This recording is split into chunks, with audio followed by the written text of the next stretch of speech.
बिहार के हर घर में कई बच्चे होते हैं। ऐसा ही एक परिवार था साड़ा परिवार। ये परिवार बिहार के बेगूसराय जिले के एक छोटे से गांव मुशाहरी में रहता था। बिहार के बाकी परिवारों की तरह इस परिवार में भी कई बच्चे थे। उनमें से एक थी खुशी। एक दिन खुशी अपने दोस्तों के साथ गांव में खेलने गई। रात होने से पहले सब घर लौट आए, पर खुशी नहीं आई। खुशी के परिवार वाले चिंतित हो गए और उसकी तलाश करने लगे। पूरा गांव ढूंढ लिया, पर खुशी का कोई नामो निशान नहीं था। खुशी की माँ ने रो रो कर अपना बुरा हाल कर लिया था।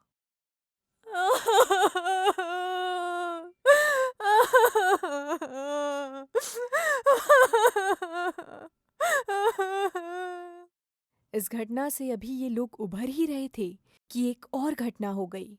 चुनचुन देवी और उसके पति दिहाड़ी मजदूर थे। वो लोग अपनी छोटी मुन्नी, जो महज 8 महीने की थी, उसे घर पर छोड़कर गए थे।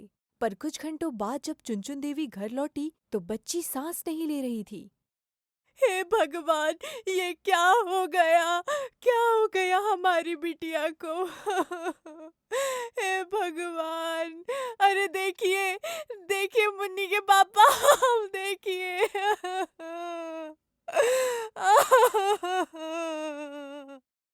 मुन्नी मर चुकी थी।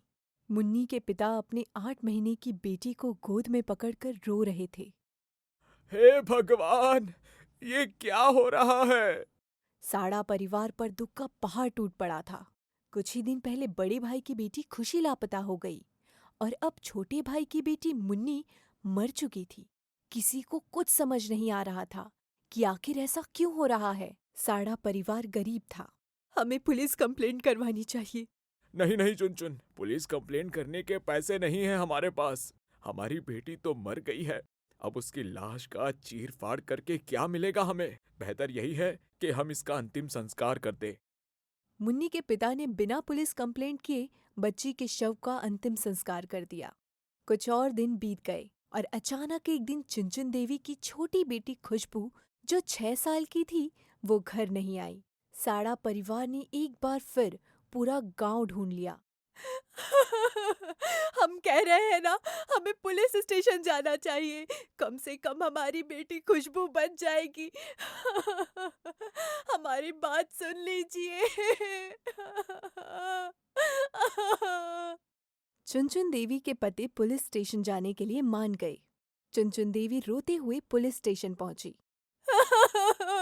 साहब, हमारी बिटिया को बचाई लो। हम पर मेहरबानी करो साहब। क्या हुआ आपकी बिटिया को? रोज की तरह स्कूल गई थी। रोज 2 बजे घर लौट आती थी, पर आज रात 8 बजे तक घर नहीं लौटी साहब। हो सकता है किसी दोस्त या रिश्तेदार के घर चली गई हो। साहिब, हमने पूरा गांव छान मारा, कहीं नहीं है। पता नहीं कहाँ गई। और साहब, ये पहली बार नहीं हो रहा है। 1 महीने पहले हमारे जेठ जी की बेटी भी गायब हुई थी। अब तक उसका कोई पता नहीं है। क्या? लेकिन ऐसी कोई मिसिंग कंप्लेंट तो हमारे पास नहीं आई थी। वो साहिब, हम डर गए थे, इसलिए पुलिस स्टेशन नहीं आए। आपसे निवेदन है कि हमारी खुशबू को ढूंढ लीजिए। ठीक है, मुझे लगता है केस किडनैपिंग का है। मुझे ये बताइए, आपकी बेटी स्कूल अकेले जाती थी क्या, या कोई छोड़ने जाता था? वैसे स्कूल पास में ही है। वो अकेली ही जाती थी, पर उसका बड़ा भाई अमरजीत उसके साथ ही रहता था। अब वो कहाँ है? वो गांव में ही खेल रहा होगा। ठीक है, चलिए गांव चलते हैं। जरूर किसी न किसी बच्चे ने खुशबू को देखा होगा। पुलिस इंस्पेक्टर और एक हवलदार गांव के बच्चों से खुशबू के बारे में जानकारी हासिल करने लगे।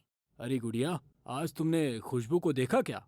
हाँ, खुशबू तो स्कूल आई थी, पर वो मेरे साथ घर वापस नहीं आई।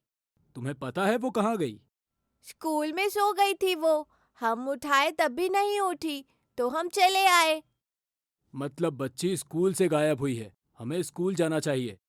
हवलदार, तुम यहाँ खुशबू के बारे में पता करो। हम स्कूल जाते हैं। स्कूल बंद हो चुका था, पर गेट पर वॉचमैन खड़ा था। भैया, आपने हमारी खुशबू को देखा है क्या? अरे भाभी, दोपहर को आपका बड़ा लड़का उसे घसीट कर ले जा रहा था। हम उसे चिल्लाए भी कि छोटी बहन के साथ कोई ऐसा करता है क्या? तो मतलब बड़े भाई को जरूर पता होगा कि खुशबू कहाँ है। चुनचुन देवी के बेटे को ढूंढते ढूंढते पुलिस पार्क में आ गई। ओ रहा, वही हमारा बिटवा है, अमरजीत। बेटा, यहाँ आओ। पुलिस को देखकर अमरजीत के चेहरे पर अलग ही मुस्कान थी, मानो उसने कोई बहुत बड़ी चीज हासिल कर ली हो। अमरजीत जो महज 8 साल का था, वो तेवर में चलते हुए इंस्पेक्टर के पास आया। तुमने अपनी छोटी बहन खुशबू को कहीं देखा है क्या? अमरजीत चुप था। ये ऐसे नहीं बताएगा। अमरजीत के पिता ने उसे 2 तमाचे जड़े, पर अमरजीत मुस्कुराने लगा। बेटा, आखिरी बार तुम्हारी बहन तुम्हारे साथ ही थी। तुमने देखा कि वो कहाँ गई या उसे कौन ले गया? अरे कपूत, बताई दे कहाँ है तेरी बहन? अमरजीत अब भी चुप था। पुलिस इंस्पेक्टर को लगा शायद अमरजीत जानता है कि खुशबू कहाँ है, इसलिए वो उसे अपने साथ पुलिस स्टेशन ले आए। यहाँ पुलिस स्टेशन पहुंचकर अमरजीत के चेहरे पर और भी बड़ी मुस्कान आ गई। पुलिस इंस्पेक्टर समझ नहीं पा रहे थे कि ये बच्चा आखिर ऐसा क्यों बिहेव कर रहा था। हवलदार जो खुशबू के बारे में गांव में पता कर रहा था, उसे कुछ और भी जानकारी मिली। खुशबू का तो पता नहीं, वो अमरजीत पागल है, कभी भी किसी को भी कुछ भी मार देता है। बहुत गुस्सा आता है उस लड़के को, उसी ने अपनी बहन के साथ कुछ किया होगा। हवलदार ने ये सारी बातें इंस्पेक्टर को बताई। मतलब ये बच्चा मासूम नहीं है? जी सर। अब इंस्पेक्टर अमरजीत के पास गए। सच सच बता, तेरी बहन खुशबू कहाँ है, वरना तेरा बुरा हाल कर दूंगा। पहले मुझे बिस्किट खिलाओ, तब बताऊंगा खुशबू कहाँ है। पुलिस इंस्पेक्टर ने हवलदार से तुरंत बिस्किट लाने के लिए कहा। हवलदार ने बच्ची को बिस्किट्स खिलाए। अमरजीत ने वो बिस्किट्स खा लिए। अब बता, तेरी बहन खुशबू कहाँ है? मर गई, हमने उसे मार दिया। क्या? पर क्यों? वो हमको पहले से पसंद नहीं थी। माँ पिताजी की लाडली थी, हमेशा हमें चिढ़ाती रहती थी, इसलिए हम उसे मार दिए।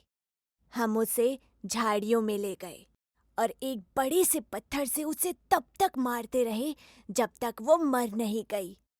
उसका तड़पना हमको बहुत अच्छा लग रहा था।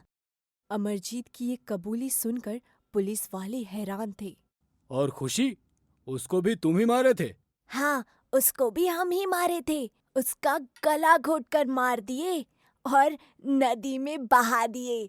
उसके बाद हमारी छोटी बहन मुन्नी थी ना, वो दिन भर रोती रहती थी।